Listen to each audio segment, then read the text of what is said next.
ঠাকুর শ্রীমান মহাপ্রভু শ্রীপাদ পদ্মে আভূমি প্রণতি জ্ঞাপন করে শ্রীমান মহাপ্রভু চরণের ধুলিটা সমস্ত অঙ্গে মেখে নিচ্ছে এবং বলছে, ঠাকুর তুমি কি বলছো? আমি বুড়ো, আমি জবন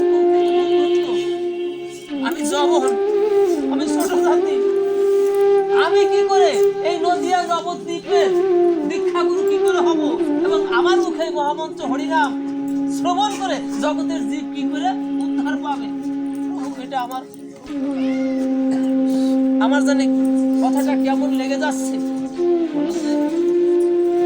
শ্রীমান মহাপ্রভু বললেন, হরিদাস এই কথা ছেড়ে দাও, তুমি কোন জাতি এটা বিচার তো বিষয় নয়। বৈষ্ণবে যে জাত বুদ্ধি করে ওরা আর কিছু হলে হতে পারে, কিন্তু ওরা কৃষ্ণ ভক্ত হতে কখনো পারে হলো যে বৈষ্ণবে যে জাত বুদ্ধি বিচার করে ও আর কিছু হলে হতে পারে, কিন্তু কৃষ্ণ ভক্ত কোনোদিনও হতে পারে না এবং কৃষ্ণ ভগবান ওদের কৃপা করে না।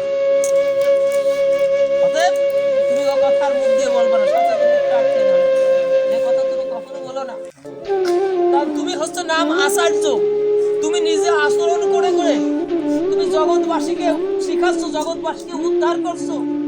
এই জগতে আমি নাম এনে দিয়েছি ঠিকই, কিন্তু এই জগতের জীবকে উদ্ধারের জন্য তুমিই একমাত্র প্রতিনিধি। অতএব তোমার দ্বারাই এই উত্তম কর্মটা হচ্ছে। অতএব এই কথা তুমি আর কখনো বলো না, তোমাকে আমি আশীর্বাদ করছি।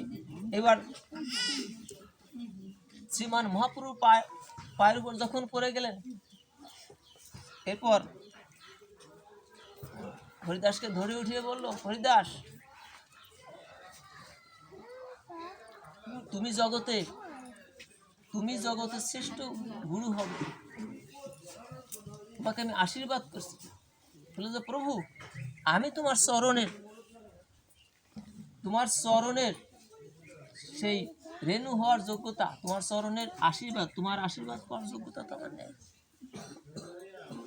শ্রীমান মহাপ্রভু বললেন যে হরিদাস, তোমাকে আমি কি দিব? তোমাকে যে আমি দেব, দেওয়ার আগেই তুমি সবকিছু আমার নিয়ে গেছো। তোমাকে আমি কি দিব? দেওয়ার আগে তুমি সবকিছু নিয়েছো। তোমার কর্মের দ্বারা তুমি সবকিছু নিয়েছো। তোমাকে আমি আর কি দিতে পারি? তোমাকে দেওয়ার তো কিছু বাকি নাই, তুমি সবকিছু নিয়েছো। অতএব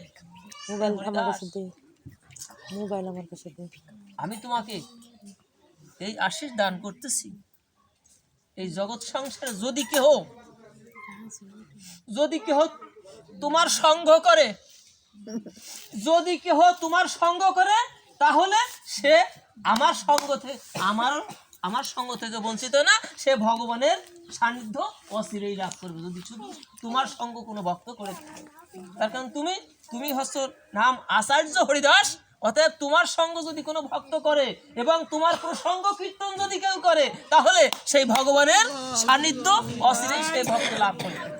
অতএব তুমি হচ্ছ এই যে জগতে এই যে হরিনামের মাহাত্ম্য বিস্তারের জন্য তুমি একমাত্র শ্রেষ্ঠ নদিয়া নবদ্বীপে।